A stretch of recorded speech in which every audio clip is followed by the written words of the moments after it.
Hello, Penny here. Today in the garden. Behind us, of course, had to be the most drunken woman in all of Manchester that evening. Anyway, it's always me. It's always me in front of that person. Do email in if it's also always you. So finally, the dustpan and the brush have been reunited because they were in very separate places in the garden. One was at the end, one was down the bottom. And all I want to do today is play in my greenhouse. Now, let's get into what we're going to get into today. And we're going to be doing a little experiment with the tomatoes. We're going to do tomato trim back. Gentle job, nothing too taxing, because it's been a bit of a difficult week.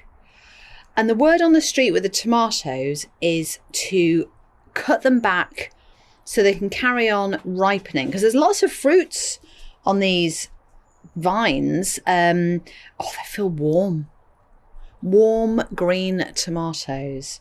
But I'm a bit worried because there isn't that much sun and there isn't that much warmth that they're not going to ripen. So apparently the advice is cut everything back and they can put all their energies into the fruit. Well, I'm up for that. I wasn't convinced, was I, at the beginning of the summer about, I'm going to make a big pile of that on the floor, about the power of the grow bag.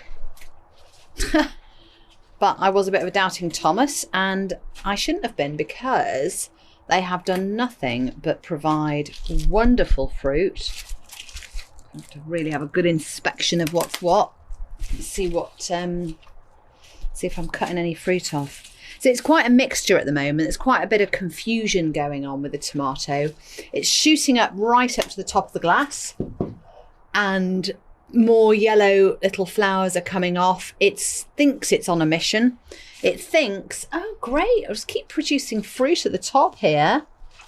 But no, it shouldn't be. It's not going to do anything, is it? Let's face it. It's not going to have tomatoes growing off it in November.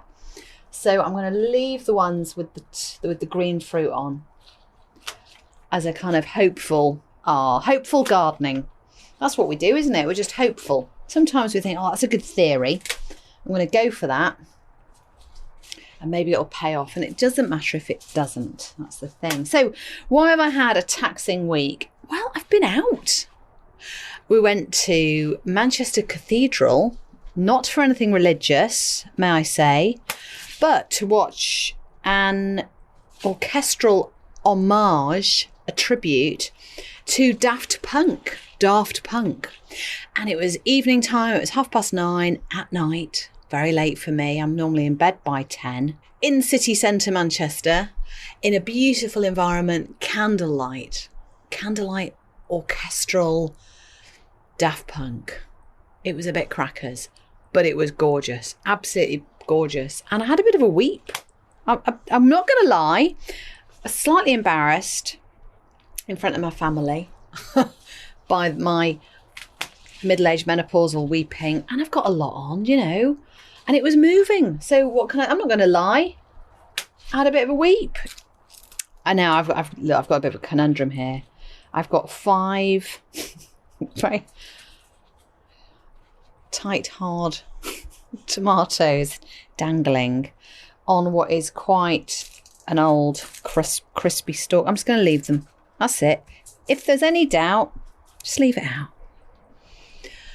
So it was a really nice treat. We had a lovely time, and the orchestra was brilliant, and the environment was brilliant, and our seats were in perfect position. And then behind us, of course, had to be the most drunken woman in all of Manchester that evening, and who was having a lovely time, but quite loudly having a lovely time. And now it always puts you in a bit of a pickle, that, doesn't it?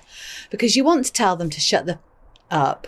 She would say things, she'd be chatting with her mate, and I know that her name was Emma because she talked about herself in the third person. Anyway, I said to myself, Emma, you've got to stop doing that, haven't you? It's like, well, really nice music's being played.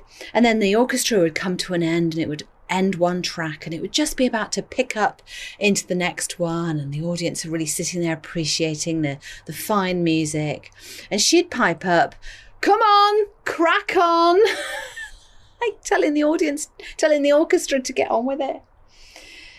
Anyway, I did turn around at one point and through my smile went, "Can you please stop talking?" And she just smiled at me and was quiet for 5 minutes and then started talking again. So my husband managed to rein himself in and didn't turn around and tell her to shut the fudge up. So, you just have to take those things as hilarious moments, don't you? Anyway, it's always me. It's always me in front of that person. Do email in if it's also always you in front of that person. And what you do about it. Any tips? So this has been a roaring success. I'm really pleased with all these tomatoes, and there's a lot more light in the greenhouse now, and so hopefully they'll ripen up. We'll see what happens anyway.